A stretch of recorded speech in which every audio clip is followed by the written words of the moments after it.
Priorities. That ultimately we serve God first. And that's the first question I ask myself every day. Am I honoring God with my actions? Am I putting Him first? And I think no matter how big your job is or how big your challenges are you seeking Him in the Word and in prayer? That's how the day needs to start, because everything else goes sideways when it doesn't. And then number two is serving your family, remembering what it's all about. My wife and daughter are here somewhere in the fog, but our 6 other kids, one of which is 15 and another of which are 14, they could and should be in this audience, and they will be soon. How am I serving them? How am I directing them and giving them the perspective that all of you have about their Lord and Savior and about this country and about the threats we face and their duty to do something about it? That's my job as a father and as a husband. So yes, we're fighting for our country, but God and family come first, and I hope you remember that in all of your great pursuits, in everything that you focus on in your own life. I have had the incredible opportunity, and I wish everyone here get a chance to be in the Oval Office, and you see him because he's the most transparent president we've ever had.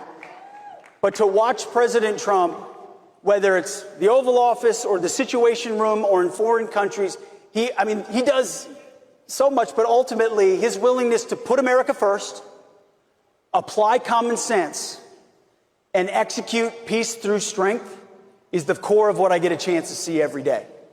And by the way, you don't get peace without the strength part. And that's my department, the strength department. And so I actually think we lead at the Defense Department, or maybe soon to be the Department of War, for all the right reasons. We lead the biggest peace department in the world. Our job is to be strong and ready and lethal so that you never have to use us. And if you use us, our capabilities are so overwhelming, our threat so looming, that we're able to conclude that mission swiftly and violently to the interests of the United States, or not have to use us at all. So the peace is preserved and deterrence sticks. And I'll never forget President Trump, when he chose me for this job, the first thing he said to me, he said, Pete, you're going to have to be tough. I can't even say the word, because it's a young crowd, 15, 16, tough as you know what. Tough as you know what. And I said, yes, sir. And boy, was he right. But the next thing he said to me was, Pete, I need you to restore the warrior ethos. I need you to get the military back to basics. We were distracted. Absolutely.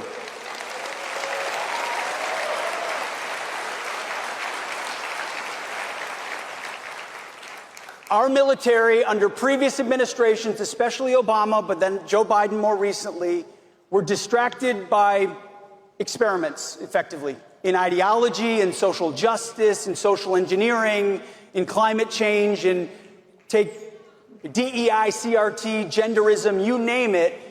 Influences were pushed into our formations in ways that made doing our job that much more complicated and difficult. So from day one, we have declared that DEI is dead at DOD.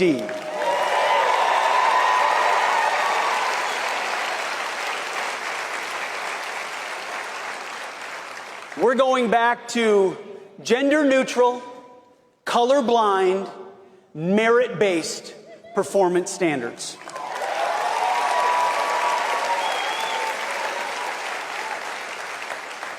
We do readiness, we do accountability, we do warfighting, we do lethality. We don't do social experiments. We don't do politics. I don't care in my formations. I have my political views and you have yours. But I don't care in my formation if you're a Republican or a Democrat. Do you love the country? Have you sworn oath to defend the Constitution? And how good are you at your job? And my job is for you to be prepared in that mission. That's it.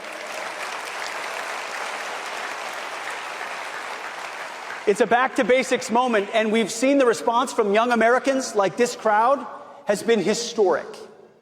Recruiting months and months ahead of where it's been under the previous administration. By the way, under the previous administration, they lowered the recruiting goals so they could look like they were filling the ranks, but they actually couldn't even meet the lowered recruiting goals. And this administration, with higher recruiting goals, we're beating them 4 to 5 months ahead of time because the American people want to serve.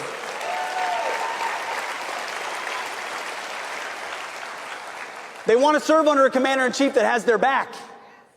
And that's why between the Army and the Marine Corps, the Navy, Space Force, Air Force, all are at historic levels of recruiting. I used to call it the Trump bump. That doesn't work anymore. It's a tsunami of response from the American people. And we're grateful that you would entrust with us your greatest resource, which is your young men and women willing to put their life on the line in uniform for the country. We are always going to need that in this nation. The price of freedom is eternal vigilance. And the face of eternal vigilance are those men and women in camouflage willing to stand a watch on behalf of everyone here, giving up the best years of their life because they believe in something greater than themselves. They know we have rights endowed not by government, but by a creator. Because the flag still stands for freedom, and they can't take that